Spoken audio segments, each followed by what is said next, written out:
All right, so we're going to talk a little bit about prospecting and approaching.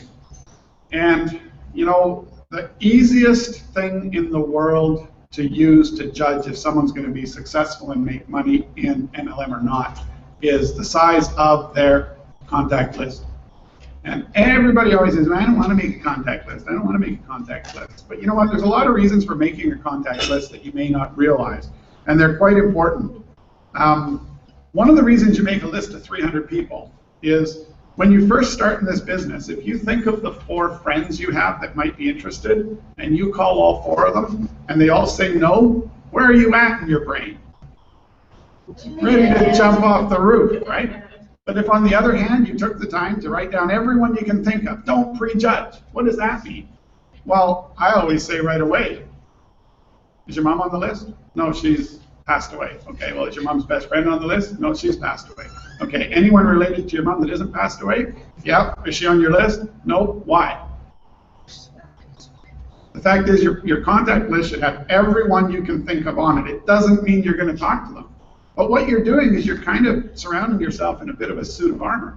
By having 300 people on your list, you call 4 people, they all say no. No sweat, you got 294 more to go. At least we know you're awake.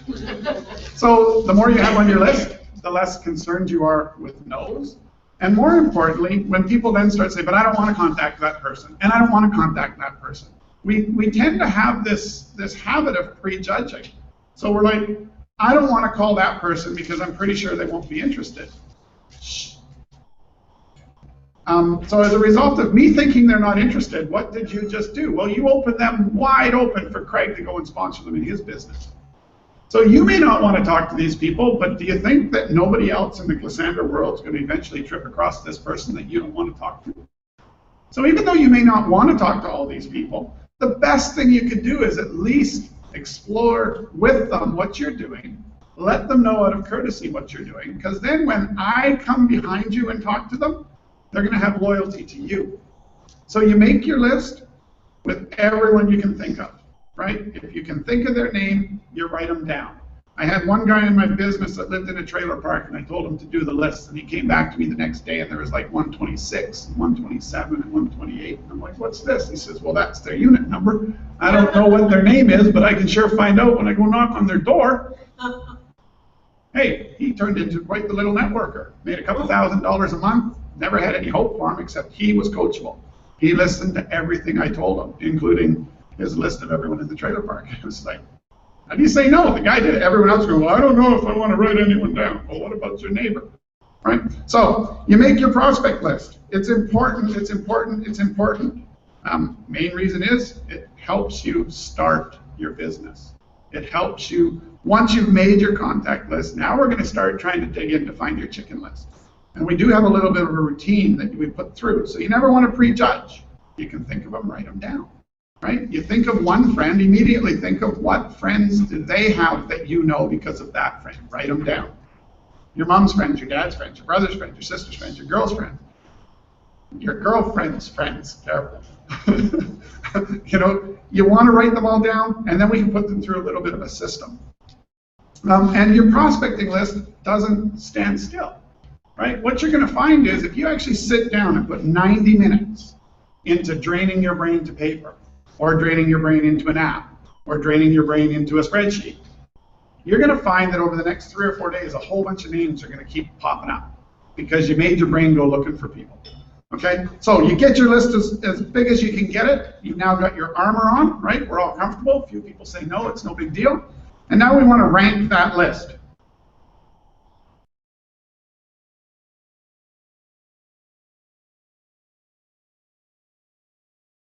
Now this is the fun part. You can rank your list by some fairly simple qualities of your people, right? Positive. So does this person generally react positively to new things? If they are, then I'd consider them a positive person. Are they local? Yeah, I know, sounds crazy, right? But it's actually easier to build the business locally. You build a big bonfire close to home, you let the embers shoot off and take you around the world. But the fact is, it's easier if you can meet them face to face than it is to do over the internet. You need to have more skill to do it over the internet. It's just that simple. Successful. Now, successful, everyone thinks, well, if they're successful, why do they want to do this business? The criteria of successful doesn't mean they're financially successful. They might be the best piano player you know. They might be a cellist. They might be an amazing swimmer. They might be very, very, very successful at something.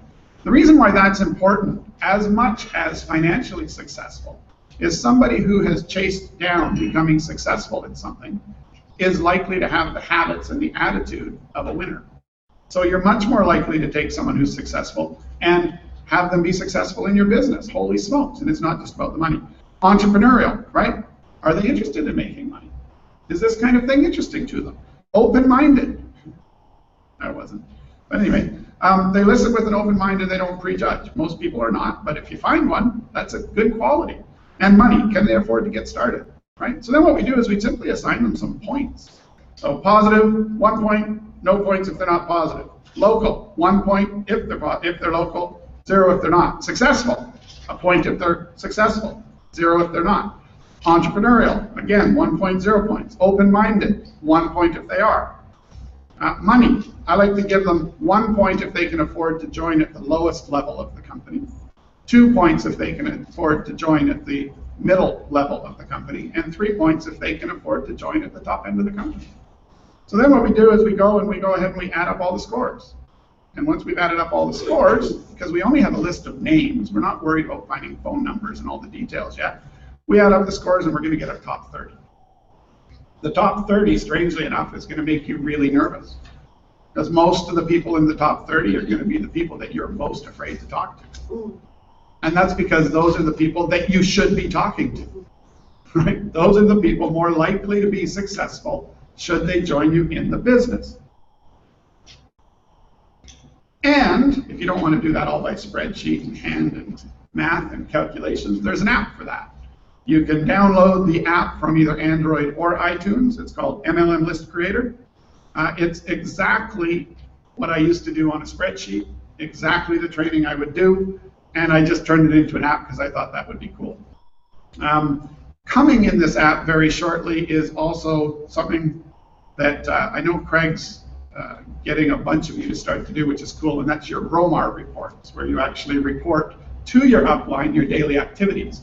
And that way, at the end of the week, when you say, gosh, nothing happened in my business, you can go look at your own ROMAR report to see that nothing happened in your business because you didn't do anything, right? By being responsible to your upline, if you want to be, you send them every day your activities, and guess what? It's either going to motivate you or demotivate you, hopefully motivate you, because you're going to see every day what you did and what you didn't do.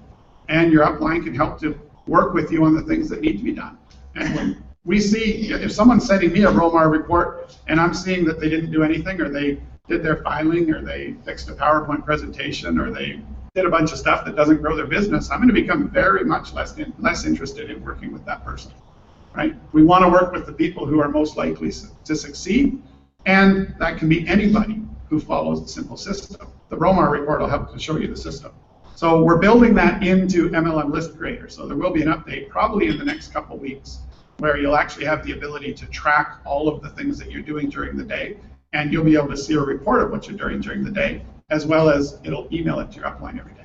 So the ROMAR part will actually be built into this app to help keep those of you who want to be kept on track on track. Did you create this? Yes. Well, it was my idea, and I have some wonderful staff that are really good at this kind of stuff because I can't do it myself, but that's okay. Different kind of leverage.